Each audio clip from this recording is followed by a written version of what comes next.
विभाग मंत्री माननीय श्री कपिल मिश्रा जी अपने विचार, अपने उद्गार आपके साथ साझा कर रहे थे। हमारा सौभाग्य है आज के इस आयोजन में, सांस्कृतिक संध्या में मुख्य अतिथि के रूप में अपना आशीर्वाद प्रदान करने के लिए दिल्ली की माननीय मुख्यमंत्री श्रीमती रेखा गुप्ता जी हमारे बीच हैं। उनको आमंत्रित करने से पहले मैं 2 बातें आपसे कहना चाहूँगी। नवदुर्गा नवरात्रि की जब हम बात करते हैं तो आज से उनका भी शुभारंभ हो गया है, और जब भी स्त्री शक्ति की बात होती है तो दुर्गा की बात होती है। हम दिल्ली वासियों का सौभाग्य है कि हमें महिला हम नहीं कह सकते सिर्फ, क्योंकि सशक्त महिला जब हम कहते हैं तो हम सबका गर्व से सीना चौड़ा हो जाता है कि हमें माननीय मुख्यमंत्री के रूप में श्रीमती रेखा गुप्ता जी प्राप्त हुई हैं। आप सबकी कंठध्वनि के बीच में माननीय मुख्यमंत्री से निवेदन करूंगी, आज के इस शुभ अवसर पर अपने आशीर्वचनों से हमें अनुग्रहित करने की कृपा करें। जोरदार तालियों के साथ अभिनंदन कीजिएगा।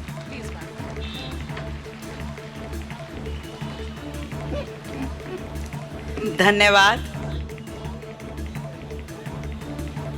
आज के इस अवसर पर यदि कुछ इस तरह से कहूं, क्योंकि सरकारें तो पहले भी थी, दिल्ली तो पहले भी चला करती थी, पर इस तरीके से नहीं। आज की इस सरकार के लिए आप सबके समक्ष विधानसभा के इस परिसर में नववर्ष संवत का ये उत्सव मनाते हुए ये कहना चाहती हूं कि कुछ लोग आए वक्त के सांचे में ढल गए, कुछ लोग आए वक्त के सांचे में ढल गए, कुछ लोग आए वक्त के सांचे बदल गए। ये बदलाव दिल्ली की जनता ने पहली बार देखा है कि हिंदू नववर्ष इतने जोर शोर से मनाया जा रहा है। ये केवल उत्सव नहीं है, ये हमारी भारतीय परंपराओं से हमारा जुड़ाव है, ये आने वाली जनरेशन्स के लिए प्रेरणा है, उनकी हमारी जड़ों से, हमारी संस्कृति से रूबरू पहचान है। आज पहली बार इस विधानसभा ने इस उत्सव को ग्रहण किया है, और मैं आपको विश्वास दिलाती हूं कि ये सरकार हमेशा इस प्रकार का उत्सव हर साल मनाएगी। बड़े भाई आदरणीय विजेंद्र गुप्ता जी, बड़े मन से आपने इस कार्यक्रम की सारी तैयारियां करी, और मैं बड़ा जोश, बड़ा उत्साह यहां उपस्थित हर एक व्यक्ति के चेहरे पे देख पा रही हूं। हम सब के लिए सौभाग्य की बात है। पिछले वर्ष देश ने इतिहास रचा था जब श्री राम मंदिर का निर्माण हुआ था। नववर्ष पर हम सब ने प्रभु श्री राम के आगमन का स्वागत किया था, और इस वर्ष दिल्ली वासी धूमधाम से नववर्ष संवत का स्वागत कर रहे हैं और मन से इसको मना रहे हैं। दिल्ली की जनता को, प्रत्येक व्यक्ति को मेरी ओर से नववर्ष संवत की बहुत ढेर सारी बधाई, शुभकामनाएं, और ये अवसर दिल्ली और देश की प्रगति का साक्षी बने। निरंतर दिल्ली प्रगति की राह पे बढ़े। हम सब भारत को विश्व गुरु बनाने की दिशा में काम करें, और देश की जनता को, दिल्ली की जनता को, युवा पीढ़ी को अपने इतिहास गौरव के साथ, अपनी सांस्कृतिक धरोहर के साथ जोड़ते हुए सदैव अपनी मातृभूमि से जुड़े रहें। आप सबको मेरी ओर से फिर से ढेर सारी बधाई, शुभकामनाएं। जय श्री राम। भारत माता की, भारत माता की।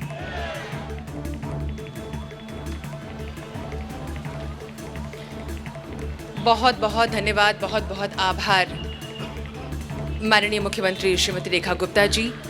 आपका सानिध्य, आपका आशीर्वाद हमें प्राप्त हुआ है, हम सबका सौभाग्य है।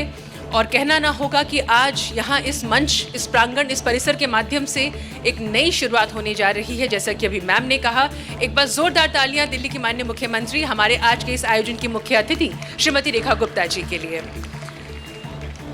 और अब हम निवेदन करने जा रहे हैं दिल्ली विधानसभा के अध्यक्ष माननीय श्री विजेंद्र गुप्ता जी से, जो दिल्ली वासियों के दिल में बसते हैं। आज इस मंच के माध्यम से अपने उद्गार साझा करने के लिए मैं उनसे निवेदन कर रही हूँ।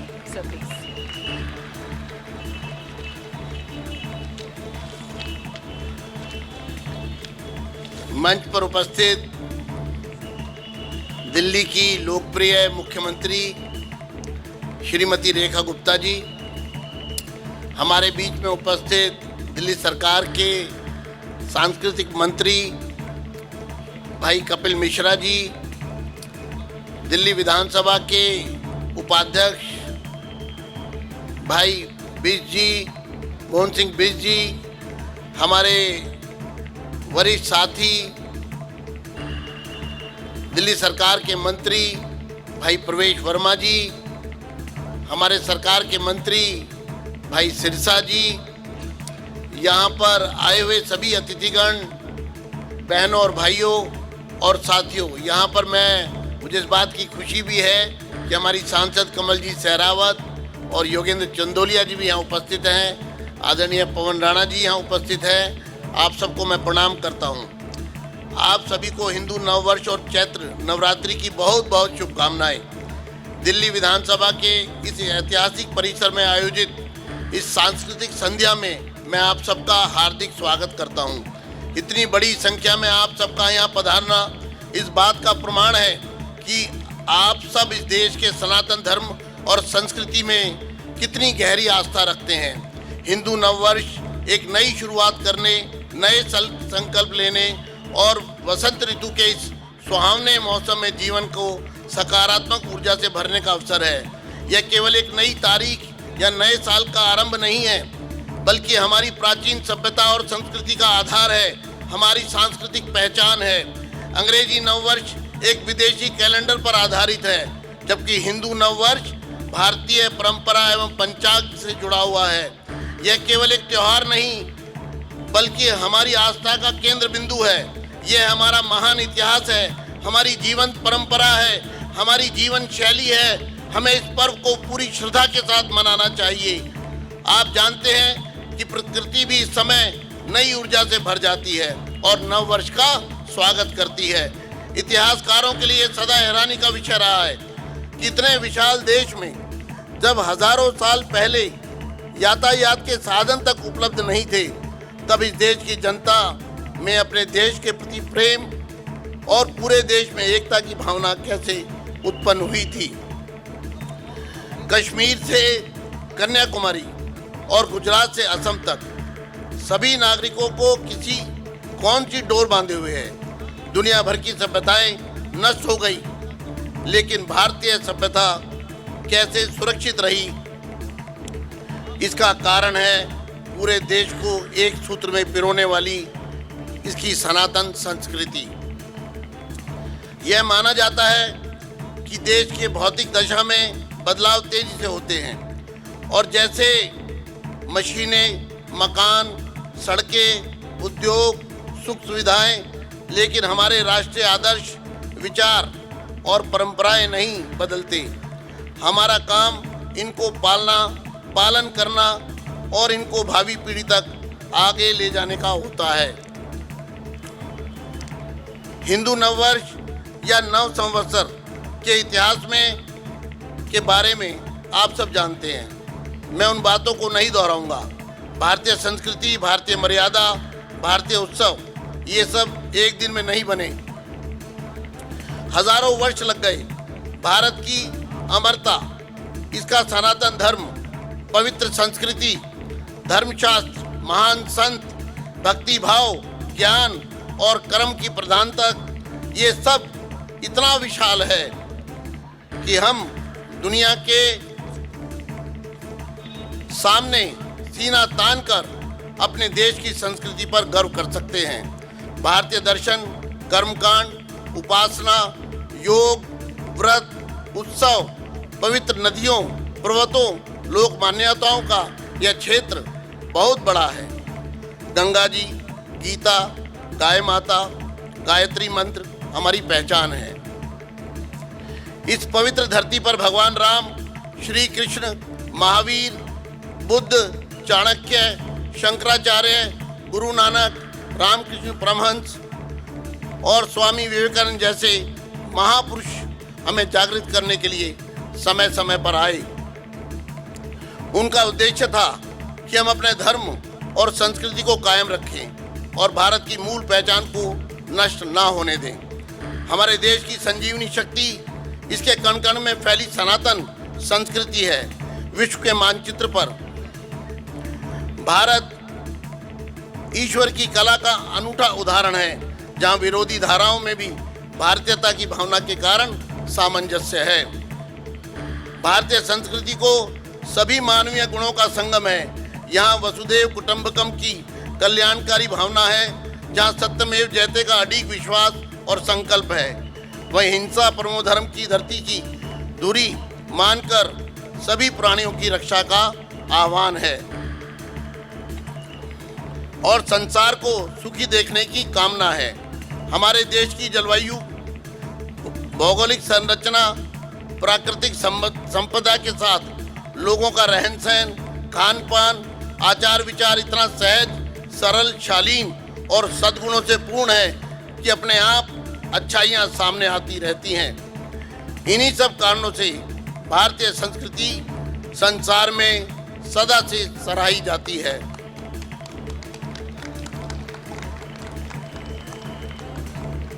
आज हिंदू नववर्ष है, तो मैं आपको ये कहना चाहता हूँ कि हिंदू केवल एक धर्म नहीं है, यह एक विचारधारा भी है।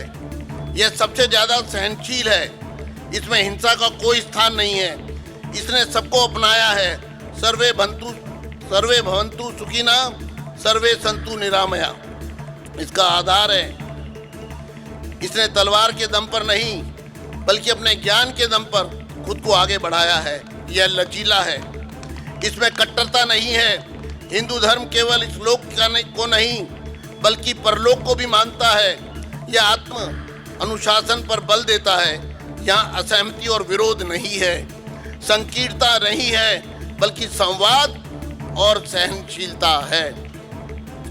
हमारा धर्म, दर्शन, साहित्य, इतिहास और कला आदि अतीत से ही आकर्षण का केंद्र है। भारत के महान नेता, पूर्व प्रधानमंत्री स्वर्गीय श्री अटल बिहारी वाजपेयी के शब्दों में, हिंदू समाज अमृत का पुत्र है, मृत्युंजयी है और पराजय को विजय में बदलने की शक्ति रखता है। आवश्यकता केवल इस बात की है कि हम अपने सनातन दायित्वों को लेकर सजग रहें, अपनी संस्कृति को नष्ट न होने दें। इस देश की एक राष्ट्रीय संस्कृति नीति तैयार करने की जरूरत है। किताबी ज्ञान तो स्कूलों में अच्छी तरह दिया जा रहा है, लेकिन अब नई पीढ़ी को सांस्कृतिक रूप से साक्षर बनाने की जरूरत है। यह काम केवल सरकार का नहीं है, यह हम सब भारतवासियों का है, क्योंकि सांस्कृतिक परंपराएं किताब पढ़कर नहीं सीखी जाती। इसकी शुरुआत परिवार और समाज से ही होगी। अपने बच्चों को अच्छे संस्कार दें, उनको अपनी धार्मिक और सांस्कृतिक परंपराओं को अपनाना सिखाएं। हमारी संस्कृति के सूत्रधारों, ऋषि मुनियों और मनीषी विद्वानों ने अपनी कठोर तपस्या और साधना से जांच परख कर जो धर्म और ज्ञान की विरासत हमें सौंपी है, हमारे लिए जो विधि विधान बनाए हैं, जो पवित्र परंपराएं स्थापित की हैं, हमें उनका पालन करना चाहिए और भावी पीढ़ी को यह धरोहर सौंपनी चाहिए। चिंता की बात यह है कि वेस्टर्न कल्चर के जाल और मोबाइल, लैपटॉप के स्क्रीन के भंवर उलझी आज की नई पीढ़ी हमारी भारतीय परंपराओं को भूलती जा रही है। सुबह उठकर मोबाइल को प्रणाम करके उसके दिन की शुरुआत होती है। किसी मोबाइल ऐप से खाना आ जाता है, क्लास या जॉब का काम ऑनलाइन हो जाता है। कोई सामान खत्म हो गया तो ऑनलाइन ऐप है। ऐसे ही स्क्रीन के संपर्क में रहकर दिन से रात हो जाती है। जिस पीढ़ी का बाहरी दुनिया से संपर्क ही नहीं है, उसको हम अपनी संस्कृति से जोड़ना है। यह सबसे बड़ी चुनौती है। आज के इस उत्सव में नई पीढ़ी को अपनी संस्कृति के महत्व का पता चल सकेगा। इस तरह के आयोजन हमें समय समय पर करने चाहिए। समाज में हो रहा भ्रष्टाचार हम कराएंगे रूबरू। शासन और प्रशासन में बैठे जनप्रतिनिधि जिन्हें जनता चुन के लाती है, हम दिलाएंगे जनता का अधिकार संविधान के तहत। अपराधी चाहे प्रशासनिक हो या शासनिक, हम करेंगे उनकी खोज और करेंगे पड़ताल संविधान के तहत। सबके लिए समान, सबके लिए बराबर।